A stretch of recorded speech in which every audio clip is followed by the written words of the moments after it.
Hi friends, welcome to మెక్పోల్. August 31న TSE CET exam జరిగింది కదా.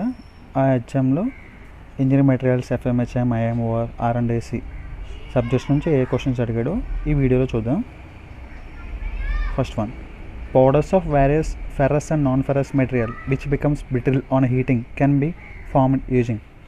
ఓకే, కింద ఆప్షన్స్ ఒక్కొక్క ప్రాసెస్, అంటే పౌడర్ మేకింగ్ ప్రాసెస్ ఒక్కొక్కటి. First one, atomization. అటమైజేషన్ అనేది ఎక్కడ యూజ్ చేస్తాం అంటే, అటమైజేషన్ అనేది లో మెల్టింగ్ పాయింట్ ఉన్న మెటీరియల్స్కి యూజ్ చేస్తాం. ఈ అటమైజేషన్ ద్వారా మనం మెటీరియల్ని మెల్ట్ చేసి దాని తర్వాత ఒక నాజిల్ గుండా పాస్ చేస్తాం. అలా పాస్ చేసేటప్పుడు మనకు అది పౌడర్ కింద కన్వర్ట్ అవుతుంది అనమాట. ఓకే, దాని గురించి డెప్త్గా నేను పౌడర్ మెటలర్జీ మీద ఒక వీడియో చేస్తాను.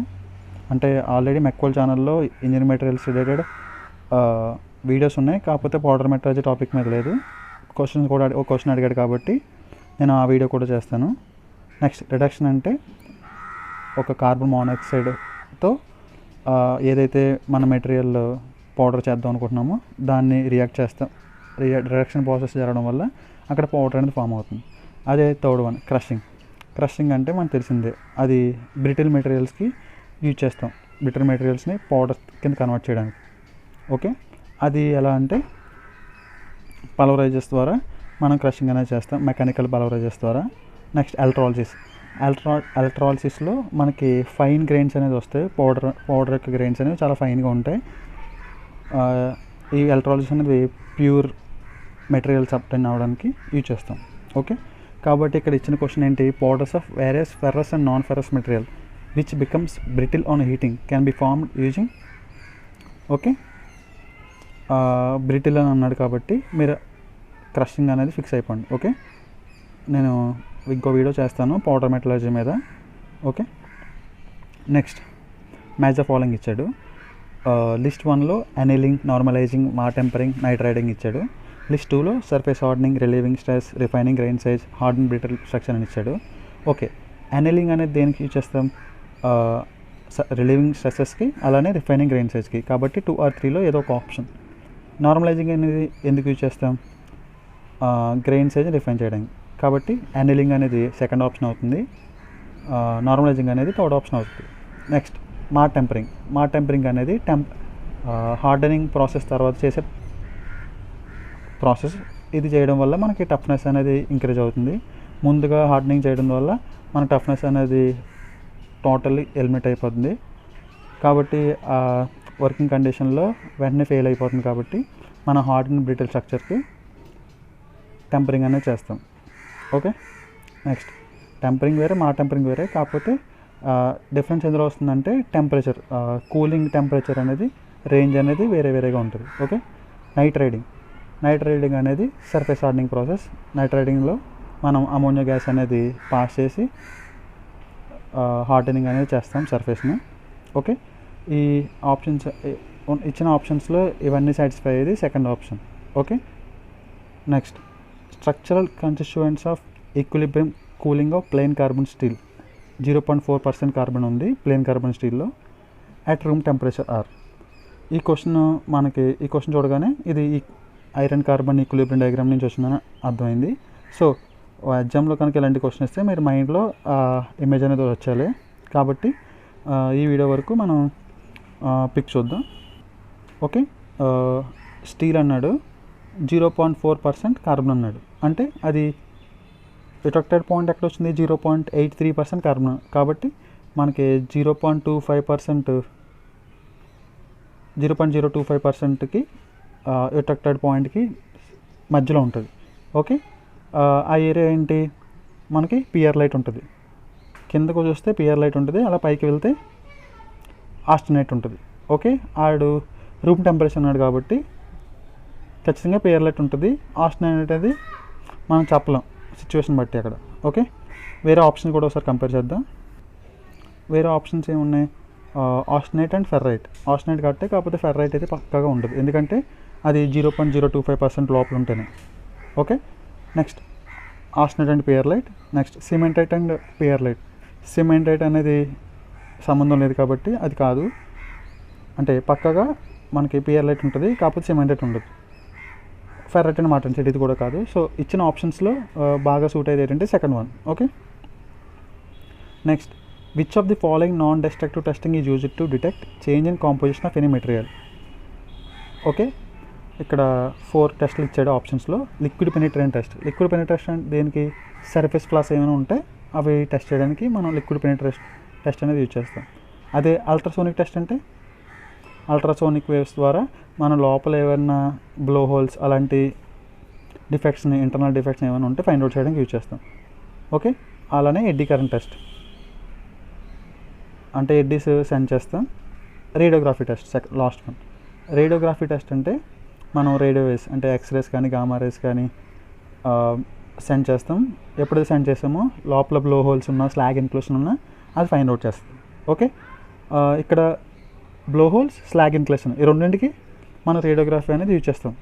బ్లో హోల్స్ అంటే లోపల గ్యాప్, ఎయిర్ గ్యాప్ ఏదైనా ఉంటే కనుక అది బ్లో హోల్స్ అవుతుంది. మరి స్లాగ్ ఇన్క్లూషన్ అంటే ఏంటి, వేరే మెటీరియల్ ఏదైనా ఉంటే, అంటే పేరెంట్ మెటీరియల్ మనం ఏదైతే మెటీరియల్ని టెస్ట్ చేస్తున్నామో ఆ మెటీరియల్ కాకుండా వేరే ఏదైనా మెటీరియల్ ఉంటే అది పేరెంట్ మెటీరియల్ వస్తుంది. ఓకే, కాకుండా వేరే ఏదైనా ఉంటే అది స్లాగ్ ఇన్క్లూషన్లోకి వస్తుంది. ఓకే, ఇప్పుడు క్వశ్చన్ చూద్దాం ఒకసారి. Which of the following non destructive testing is used to detect change in composition of any material. Okay, change in composition of any material is related similar to slag inclusion. Okay, ఇంకా డెప్త్గా చెప్పాలంటే ఆ gamma rays అనేవి ఆ material గుండా pass అయినప్పుడు ఆ material ఎన్ని రేస్ అబ్జర్వ్ చేసుకున్నాయి, రిమైనింగ్ ఫైనల్కి వచ్చేలోకి ఎన్ని రేస్ బయటకు వచ్చాయి అనే దాని మీద కదా డిపెండ్ అవుతుంది మనకి. అక్కడ బ్లో హోల్ ఉన్నదా, స్లాగ్ ఇన్క్లూషన్ ఉన్నదా. అలానే ఇప్పుడు కాంపోజిషన్ చేంజ్ అయ్యే కొద్దీ ఒక పొజిషన్ దగ్గర కాంపోజిషన్ ఒకటి, ఇంకొక పొజిషన్ దగ్గర కాంపోజిషన్ వేరేగా ఉందనుకోండి, అప్పుడు ఏమవుతుంది, అక్కడ అబ్జర్వ్ చేసుకునే రేస్ అనేవి వేరేగా ఉంటాయి, క్వాంటిటీ ఆఫ్ రేస్ అబ్జర్వ్డ్ అనేవి వేరేగా ఉంటాయి. సో ఈ విధంగా మనం రేడియోగ్రఫీ టెస్ట్ ద్వారా change in composition of any material అనేది ఫైండ్ అవుట్ చేయొచ్చు. క్వశ్చన్స్ కొంచెం ట్రిక్కీగానే ఉన్నాయి కాబట్టి మీరు అక్కడ కామన్ సెన్స్ యూజ్ చేయాలి ఎగ్జామ్లో ఇలాంటి క్వశ్చన్స్ ఏమైనా అడిగితే. ఓకే, ఆన్సర్ కరెక్ట్ ఉన్నాయి. Next, what is the minimum size of engineering materials అయిపోయింది. టోటల్గా 4 క్వశ్చన్స్ అడిగాడు. Next, fluid mechanics. What is the minimum size of glass tube that can be used to measure water level if the capillary rise in a tube is not to exceed 0.25 centimeters. Take the surface tension of water in contact with the air as 0.0075 kg force per meter. ఇక్కడ మనకి ఏం find out చేయమన్నాడు, size of glass tube అంటే diameter of glass tube. Capillary rise అన్నాడు కాబట్టి మనకి capillary రైజ్కి ఒక formula ఉంది. ఓకే, ఆ ఫార్ములా వేసుకొని ఇచ్చిన వాల్యూ సబ్స్టిట్యూట్ చేసుకుంటే మనకి ఆన్సర్ వస్తుంది. ఓకే, క్యాపిలరీ రైజ్ ఫార్ములా ఏంటి, 1 minute, H = 4 sigma cos theta by rho GD. Okay, ఇక్కడ ఈ ఈక్వేషన్లో మనకి క్వశ్చన్ బట్టి డయామీటర్ అనేది ఫైండ్ అవుట్ చేయమన్నాడు. హెచ్ ఇచ్చేసాడు. ఓకే, కాబట్టి హెచ్ అనేది ఇక్కడికి వెళ్తుంది, డి అనేది ఇక్కడికి వెళ్తుంది. మనకు అన్నోన్ అనేది కదా ఒక పక్కన ఉండాలి. ఇప్పుడు ఇక్కడ యూనిట్స్ అనేవి వేరేగా ఇచ్చాడు. అంటే సిగ్మా అనేది సర్ఫేస్ టెన్షన్ కదా, సర్ఫేస్ టెన్షన్ అనేది ఎంత ఇచ్చాడు, 0.0075 kg ఫోర్స్ పర్ మీటర్ అని ఇచ్చాడు. ఓకే, కేజీ ఫోర్స్ పర్ మీటర్ని మనం న్యూటన్ పర్ మీటర్ కింద కన్వర్ట్ చేయాలి. మీకు ఆల్రెడీ ఇప్పటికే తెలిసి ఉండాలి, 1 kg ఫోర్స్ = 9.81 న్యూటన్స్. ఓకే, కాబట్టి 9.81 × 0.0075 అనేది సిగ్మా వాల్యూ అవుతుంది. ఇప్పుడు కాస్ థీటాలో థీటా వాల్యూ ఎంత, మనకి ఇచ్చిన క్వశ్చన్లో థీటా వాల్యూ డైరెక్ట్గా ఇవ్వలేదు, కాకపోతే ఇండైరెక్ట్గా ఇచ్చాడు. ఎలా, ఇది వాటర్. ఓకే కదా, వాటర్కి మన థీటా వాల్యూ ఎంత, ఇవన్నీ మీకు గుర్తుండాలి. Water theta value 0. అలానే మెర్క్యూరీకి ఎంత, 128 degrees. Okay, capillary rise for water, capillary fall for mercury. Clear కదా. ఒకవేళ ఇదే క్వశ్చన్లో మీరు మెర్క్యూరీ కనుక ఇస్తే థీటా ప్లేస్లో మీరు 128 degrees వేయాలి. అలానే అప్పుడు రోజీ వాల్యూ అనేది వాటర్కి 9810 న్యూటన్ పర్ మీటర్ క్యూబ్. అదే మెర్క్యూరీ ఇస్తే దాని యొక్క స్పెసిఫిక్ గ్రావిటీ 13.6 కదా, మనకు స్పెసిఫిక్ గ్రావిటీ ఉంది కాబట్టి ఈజీగా దాని యొక్క వెయిట్ డెన్సిటీ అనేది వచ్చేస్తుంది. క్లియర్ కదా? మీరు ఇలా చేయాలి. ఇవన్నీ ఇండైరెక్ట్గా ఇస్తారనమాట. అక్కడ మెర్క్యూరీ అని వేస్తే చేంజ్ అనేది అలా చేయాలి. ఓకే, ఫార్ములాలో సబ్స్టిట్యూట్ చేసే టైంలో కూడా హెచ్ అనేది 0.25 సెంటీమీటర్స్ అన్నాడు. ఇక్కడ సిగ్మా వాల్యూ, రోజీ వాల్యూ మొత్తం అవన్నీ మీటర్స్లో ఉన్నది, న్యూటన్ మీటర్ అంటే ఎస్ఐ యూనిట్స్లో ఉన్నది. కాబట్టి మీరు ఇక్కడ హెచ్ వాల్యూని కూడా మీటర్స్లో కన్వర్ట్ చేయాలి. ఓకే, కన్వర్ట్ అయిన తర్వాత లాస్ట్లో మీరు వచ్చిన వాల్యూని సెంటీమీటర్స్లో కన్వర్ట్ చేసుకోండి. ఓకే, నాకైతే దీని యొక్క ఆన్సర్ 1.2 సెంటీమీటర్స్ వచ్చింది. కాకపోతే ఇక్కడ ఆన్సర్ 0.12 సెంటీమీటర్స్ ఇచ్చాడు. బహుశా ఇది రెస్పాన్స్ షీట్ తప్పు అవ్వచ్చు. ఒకసారి మీరు చెక్ చేయండి. ఒకవేళ మీకు నాకు వచ్చినట్టు 1.2 సెంటీమీటర్స్ వస్తే అక్కడ నెక్స్ట్ అంటే ప్రిలిమినరీ కీ కాబట్టి ఇది ఫైనల్ కీలో చేంజెస్ వస్తాయి. ఓకే, సాల్వ్ చేయట్లేదు. కాకపోతే మేజర్ చేంజెస్ ఏంటంటే హెచ్ అనేది 0.25 × 10⁻² మీటర్స్ వస్తుంది. సిగ్మా అనేది 0.0075 × 9.81 న్యూటన్ పర్ మీటర్ వస్తుంది. కాస్ట్ ఎయిట్ అంటే కాస్ట్ 0 = 1 వస్తుంది. రోజు = 9810 వస్తుంది. ఓకే, డయామీటర్ అనేది మనం ఫైండ్ అవుట్ చేయాలి. సాల్వ్ చేస్తే మీకు వస్తుంది. ఒకసారి చెక్ చేయండి. ఒకవేళ మీకు నాకు వచ్చినట్టు 1.2 సెంటీమీటర్స్ వస్తే కింద కామెంట్ చేయండి. బహుశా అంటే నాది కూడా తప్పు అయ్యే ఛాన్స్ కూడా ఉంది కదా, అందుకని అడుగుతున్నా. Okay, next the continuity equation for the flow of fluid is given in terms of density rho, cross sectional area A and velocity V. Continuity equation అంటే ఏంటి? Mass flow rate constant. కాబట్టి యాక్చువల్గా ఇది కంప్రెసిబుల్ ఫ్లూయిడ్కి ఇన్కంప్రెసిబుల్ ఫ్లూయిడ్కి డిఫరెంట్గా ఉంటుంది. Compressible fluid కంటే రో ఏవి ఈక్వల్ టు కాన్స్టెంట్ ఉంటుంది. అదే ఇన్కంప్రెసిబుల్ అయితే ఏవి ఈక్వల్ టు కాన్స్టెంట్. ఇక్కడ రో అంటే డెన్సిటీ, ఏ అంటే ఏరియా, వి అంటే వాల్యూమ్, వి అంటే వెలాసిటీ. ఓకే, ఏరియా అంటే వెలాసిటీ నథింగ్ బట్ డిశ్చార్జ్ కదా. సో ఇచ్చిన ఆప్షన్స్లో 4th వన్ ఇది correct one. Next the Bernoulli's equation for the study flow incompressible non viscous fluid in a steam tube is given by. ఈ రెండు మీకు తెలిసి ఉంటుంది. ఇక్కడ సింపుల్గా బేసిక్ అడిగాడు, కంటిన్యూటీ అలానే బెర్నౌలీస్ ఈక్వేషన్, చాలా easy. First one. Next the major loss of energy in the pipe is due to. బేసిక్గా పైప్ లాసెస్ అనేవి 2 టైప్స్ మీకు ఆల్రెడీ తెలిసి ఉంటుంది. Major losses, minor losses. Major లాసెస్లోకి వచ్చి ఫ్రిక్షన్, మైనర్ లాసెస్ వచ్చేసరికి sudden enlargement, bends, gradual contraction. Okay, ఇలా ఇవి వస్తాయి మీకు. కొన్ని ప్లేసెస్లో ఇది కూడా తెలిసి ఉంటుంది. కొన్ని ప్లేసెస్లో మేజర్ లాసెస్ కన్నా మైనర్ లాసెస్ ఎక్కువగా ఉంటాయి. Okay, next the force exerted by the jet of fluid on a stationary plate in the direction normal to the jet is given by. Direct formula అడిగాడు, చాలా ఈజీ. అది కూడా first కేసే, మనకున్న cases అన్నింటిలోనే first కేసే ఇది, జెట్ ఇంపింజింగ్ ఆన్. కాబట్టి first మనకు ఆన్సర్ ఇది తెలిసి ఉంటుంది అందరికీ. Rho a v square or WAV²/g. Next for high head more than 300 meter the type of hydraulic turbine generally used. ఇది కూడా తెలిసిందే. హై హెడ్స్కి మనం పెల్టన్ వీల్ యూజ్ చేస్తాం. మీడియం హెడ్కి అయితే ఫ్రాన్సిస్ టర్బైన్, అదే లో హెడ్ అయితే కెప్లన్ టర్బైన్. ఓకే, ఇంకోలా క్లాస్ అడిగితే స్పెసిఫిక్ స్పీడ్ క్లాసిఫై చేసి అడుగుతాడు. స్పెసిఫిక్ స్పీడ్ తక్కువ ఉంటే మనకి పెల్టన్ వీల్ యూజ్ చేస్తాం. మీడియం లెవెల్లో ఉంటే ఫ్రాన్సిస్ టర్బైన్, అదే హై స్పెసిఫిక్ స్పీడ్ కనుక ఉంటే అది కెప్లన్ టర్బైన్. ఇంకోటి ఏంటంటే కెప్లన్ టర్బైన్ యొక్క బ్లేడ్స్ స్వింగ్ అయ్యే ఛాన్స్ ఉంటుంది. అంటే ఆ ప్రొవిజన్ ఇచ్చాడు according to the direction, flow direction. మన ఫ్లో డైరెక్షన్ బట్టి ఆ యొక్క మూవింగ్ బ్లేడ్స్ యొక్క యాంగిల్ కూడా చేంజ్ చేయొచ్చు. ఓకే, అది పెల్టన్ వీల్కి, ఫ్రాన్సిస్ టర్బైన్కి ఆ ప్రొవిజన్ ఉండదు, ఎందుకంటే అవసరం లేదు. Okay, next the fluctuations in the velocity of flow in suction and delivery pipes of reciprocating pump are eliminated by. Okay, ఇది కూడా తెలిసిందే. రెసిప్రోకేటింగ్ పంప్ అంటే ఫ్లక్చువేషన్స్ లేకుండా స్మూత్ ఫ్లో, కంటిన్యూస్ ఫ్లో రావడానికి మనం ఎయిర్ వెసల్స్ అనేది యూజ్ చేస్తాం. So answer is air vessels. Next in a pneumatic control system the control valve used as final control element converts. Okay, ఏదైనా సరే మనకి ఫైనల్గా ఈ చేంజ్ ఇన్ ప్రెజర్ కన్వర్ట్ చేస్తుంది చేంజ్ ఇన్ పొజిషన్ కింద. Okay, so answer is 4th one. Under which condition the pneumatic system is preferred rather than hydraulic system.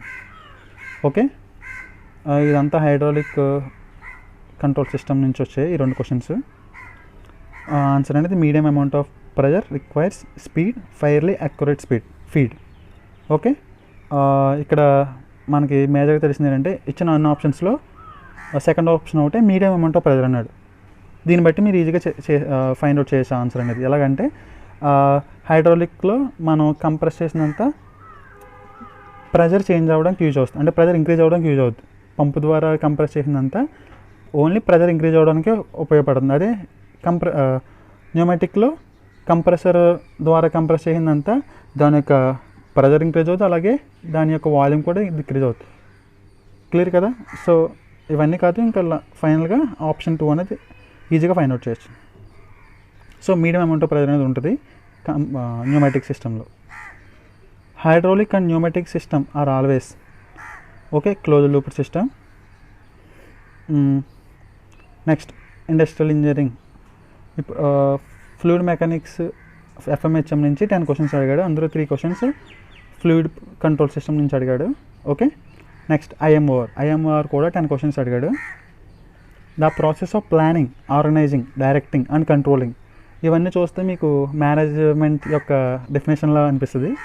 Okay, activities of the production is known as. Of the production అని కాబట్టి production management. చాలా easy question. Next the person in the industry is responsible for sales enquiries, quotations, orders and supervision of salesman's effort is. ఇక్కడ క్వశ్చన్లో sales enquiries, క్వశ్చన్లో sales ఉంది కాబట్టి డెఫినెట్గా sales రిలేటెడ్గానే ఉంటుంది ఆప్షన్లో కూడా. సో రిలేటెడ్గా ఉన్నది సేల్స్ మేనేజర్. ఇది కూడా చాలా ఈజీగా ఇచ్చాడు. Next the relative inventory control in which attention can be given based on the cost of the items and also based on the quantity of consumption. ఇది క్వశ్చన్ చూడగానే మీకు వెంటనే నోట్లోకి వచ్చేస్తుంది ఏబీసీ అనాలిసిస్ అని. ఎందుకంటే ఏబీసీలో మనం ఇలాగే క్లాసిఫై చేస్తాం కదా, తక్కువ కాస్ట్ మెయింటెనెన్స్ కాస్ట్ ఉన్నదాన్ని ఎక్కువ అమౌంట్లో స్టోర్ చేస్తాం, అదే ఎక్కువ మెయింటెనెన్స్ కాస్ట్ ఉన్న వాటిని తక్కువ అమౌంట్లో స్టోర్ చేస్తాం ఏబీసీ అనాలిసిస్లో. ఓకే, ఒకసారి మీరు VED analysis, ST analysis, MNG analysis అంటే ఇటు కూడా చూడండి. In marketing management of the company the main focal point is. Okay, marketing management మీకు తెలిసి ఉంటుంది కదా, ఇండస్ట్రీస్లో డిఫరెంట్ మేనేజ్మెంట్స్ ఉంటాయి. ప్రొడక్షన్ మేనేజ్మెంట్, ఇలా సేల్స్ మేనేజ్మెంట్, అలా చాలా ఉంటాయి. ఇందులో మార్కెటింగ్ మేనేజ్మెంట్ యొక్క మెయిన్ సేల్ పాయింట్ ఏంటంటే, ఫోకల్ పాయింట్ ఏంటంటే ఇక్కడ ప్రొడక్ట్ కాదు, ప్రాఫిట్ కాదు. సిడిలో మనం కన్ఫ్యూజ్ అవుతూ ఉంటాం సేల్స్ కస్టమర్లో. ఓకే, ఈ మార్కెట్ అనేది ఖచ్చితంగా కస్టమర్కే ఉంటుంది. ఒకసారి మీరు ఇంకా ఆలోచిస్తే క్రిటికల్గా మీకు తెలుస్తుంది కస్టమర్స్ అని అర్థమవుతుంది. Next the main objective ISO 9000 family of quality management. యాక్చువల్గా క్వాలిటీ స్టాండర్డ్స్ ఉంటాయి కదా 9000, ISO 9000 సిస్టమ్స్. అవన్నీ దేనికి, స్కిల్ ఎన్హాన్స్మెంట్స్కి అయితే కాదు, ఎంప్లాయీ సాటిస్ఫాక్షన్ కాదు, ఎన్విరాన్మెంట్ సస్టైనబిలిటీ కాదు. ఇచ్చిన ఆప్షన్స్లో మీరు ఎలిమినేట్ చేసుకుని వెళ్ళిపోయినా కస్టమర్ సాటిస్ఫాక్షన్ అని అర్థమవుతుంది. ఎందుకంటే కస్టమర్స్ దృష్టిలో పెట్టుకుని వాళ్ళు ISO వాళ్ళు ఇలా 9000 ఫ్యామిలీ అనేది ఇచ్చారు, అంటే 9001 అలా 4 వరకు ఉన్నాయి కదా, అవి ఇచ్చారు. దాన్ని బట్టి ఆ లేబుల్ ఎప్పుడైతే ఉందో ప్రొడక్ట్ మీద కస్టమర్కి తెలుస్తుంది, ఓకే ఇది ఆ స్టాండర్డ్స్ అనుగుణంగా తయారు చేశారు కాబట్టి మనకు సరిపోతుంది, క్వాలిటీ బాగుంటుంది అని ఫైండ్ అవుట్ చేయొచ్చు ఈజీగా. Next an individual who starts, creates and manages a new business can be called as. యాక్చువల్గా మేనేజర్ అండ్ ఆంటర్ప్రెనర్ ఈ రెండింటికి కొంచెం కన్ఫ్యూజ్ అవుతూ ఉంటాం. కాకపోతే రిస్క్ అనేది హోల్డ్ చేసేవాడు ఎంటర్ప్రెనర్ అవుతాడు, అలాగే కొత్త బిజినెస్ చేసేవాడు కూడా ఆంటర్ప్రెనర్లోకి వస్తాడు. కాబట్టి ఆన్సర్ అనేది 3, అంటే 1 3లో కన్ఫ్యూజ్ అవుతాం, ఆన్సర్ అనేది 3. Next the statistical quality control charts which are used for the process control are. Okay, ఇక్కడ 2 ఉంటాయి. ప్రాసెస్ కంట్రోల్కి అయితే X bar and R charts use చేస్తాం. అదే ఫ్రాక్షన్ డిఫెక్టివ్స్కి అయితే మనం ఏం చేస్తాం, P చార్ట్, C చార్ట్ అలా ఉంటాయి కదా, ఆ 2 యూజ్ చేస్తాం. ఇక్కడ P అండ్ C చార్ట్ అనేది ఖచ్చితంగా కాదు ఫ్రాక్షన్ డిఫెక్టివ్స్కి. ఎలాగో X bar and R chart ఇచ్చారు కాబట్టి మీకు చాలా easy bit X bar and R chart. Next in process charts the symbol used for the storage is. Okay, storage అనేది ట్రయాంగిల్ ద్వారా మనం సింబల్ అనేది యూజ్ చేస్తాం. ఇది కూడా సింపుల్ బిట్టే. అదే సర్కిల్ అనేది ఎక్కడ యూజ్ చేస్తాం, సర్కిల్ అనేది ఆపరేషన్ జరిగేటప్పుడు సర్కిల్ సింబల్ అనేది యూజ్ చేస్తాం. అదే స్క్వేర్ సింబల్ అనేది ఇన్స్పెక్ట్ చేసేటప్పుడు రెక్టాంగిల్ సింబల్ అనేది మనం యూజ్ చేస్తామా? యూజ్ చెయ్యం. ఓకే, కాబట్టి మీరు ఒకసారి ఈ సింబల్స్ కూడా ఒకసారి ఎగ్జామ్కి వెళ్ళే ముందు చూసుకుని వెళ్ళండి. సింపుల్గా అడిగితే ఇలాంటివి అడుగుతాడు. A work study is concern with. Okay, work study motivation of workers కాదు. Improving production planning and control maybe. Improving production capability maybe. Next improve the method and finding standard time. ఇక్కడ స్పెసిఫిక్గా ఇచ్చారు కాబట్టి method and finding standard time అని work study అనేది ఇదే answer అవుతుంది పక్కాగా. So answer 4. ఇండస్ట్రియల్ మేనేజ్మెంట్లో చాలా ఇలాగే ఎలిమినేషన్ పర్పస్లో వెళ్తే బెటర్, మీకు తెలిసిపోతుంది ఈజీగా. The symbols developed by Gilbreth for different elementary motions of manual operations in method study are. Gilbreth నేమ్ని రివర్స్లో చెప్తే దాన్నే థెరబిలిక్స్ అంటాం. 89 ఉన్నాయి కదా, నెంబర్ నాకు ఐడియా లేదు, ఒకసారి నెంబర్స్ కూడా గుర్తుపెట్టుకోండి, అది కూడా అడిగే ఛాన్స్ ఉంది.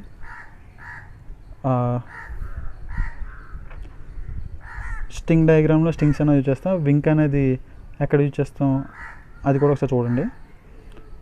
Coefficient of performance of refrigerator is. ఇది చాలా బేసిక్, ఐఎంఓఆర్ అయిపోయింది. నెక్స్ట్ ఆర్ఎండ్ఏసీ ఉంది. ఆర్ఎండ్ఏసీ టోటల్గా 6 క్వశ్చన్స్ అడిగాడు. 4 క్వశ్చన్స్ అనుకున్నా కానీ 6 క్వశ్చన్స్ అడిగాడు. రిఫ్రిజిరేటర్ సిఓపి ఫార్ములా ఏంటి? Refrigerating effect by work done by the compressor. ఇక్కడ క్వశ్చన్లో Q equal to heat extracted in the refrigerator, nothing but refrigeration effect. W is amount of work done, nothing but work done by the compressor. So Q/W is the answer.